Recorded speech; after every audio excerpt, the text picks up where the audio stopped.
in edtech industry बहुत सारे giants they are facing challenges. जैसे ऑनलाइन एजुकेशन में जो एक रिसेशन काइंड ऑफ चल रहा है, रिसेशन नहीं बोलते लेकिन थोड़ा बहुत जो डाउनफॉल चल रहा है, इवन द ऑफलाइन में भी जैसे हमने पता चला फिट्जी बंद हो गई, तो उन सब का कहीं भी कोई इम्पैक्ट पड़ता है आपके ओमनी लर्न पे या बिजनेस पे? It is not only happening with the company providing coaching for IIT या वगैरह की या कॉलेज इंजीनियरिंग की कॉलेज और कोचिंग है, एडटेक में भी डाउनफॉल है इस समय, बहुत जबरदस्त डाउनफॉल है, राइट? मेरी कंपनी में क्यों नहीं हो सकता और ना हुआ है ना होगा कभी, उसका एक रीजन है कि before becoming a business owner I was a trainer, right? So the area which I am into that's my expertise. तो अगर कोई फैकल्टी मेरे साथ नहीं है तो मैं अकेला पढ़ा सकता हूं कहीं पे भी खड़े होकर, तो मैं तो रिस्क में वैसे भी नहीं आने वाला हूं, राइट? क्योंकि मैं that's why I am capable of selling the course at lower price, क्योंकि कोई मुझे क्वेश्चन नहीं करता उसकी, भाई I am not taking your time, I am investing my time into my students, I am running my company, और मैं अपना कुछ पढ़ाया हुआ, अपना कुछ बनाया हुआ मैं 500 रुपए 50 रुपए या फ्री में दे सकता हूं, तो मुझे बोलेगा नहीं ना. और अगर 50 रुपए भी आ रहा है तो मेरी पॉकेट पे जाता है, बिकॉज मुझे किसी को पे नहीं करना, right? That's the major difference which I feel, and it is not only for this edtech world, it's for any other world. I believe, this is my opinion, right? People may have different opinions as well. I believe if you are starting a company and you are trying to become an entrepreneur,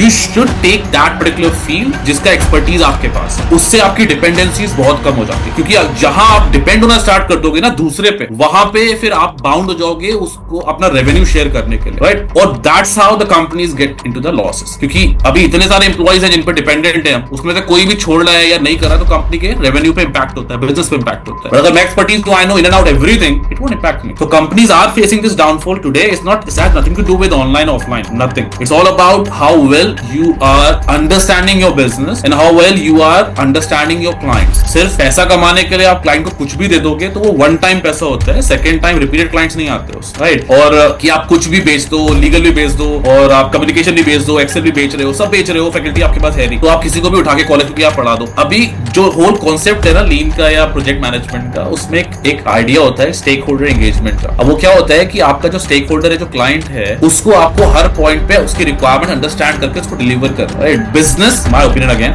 right, may be different for other people, कि only that business flourish जो अपने clients को ऊपर रखता है, फिर अपने employees को रखता है और फिर खुद को रखता है. तो मैं अपने क्लाइंट्स की रिक्वायरमेंट सबसे पहले आती है, फिर मेरे एम्प्लॉइज. अगर मैंने किसी फैकल्टी को कहीं भेजा है कि आप वहां मुंबई चले जाओ पढ़ा के आना है आपने, तो my responsibility is to take care of my employ, my faculty, कि वो वहां जाए, उसको आराम से कोई इशू नहीं होना चाहिए, बिकॉज उसकी वजह से I am getting that client. तो अगर मैं उनकी रिस्पेक्ट नहीं करूंगा तो I lose my business, right? So these are few point जिनकी वजह से अभी करंट एडटेक जो है प्रोफेशनल सर्टिफिकेशंस के, उनका डाउनफॉल आया हुआ है, right? This is the reason which I feel is the reason.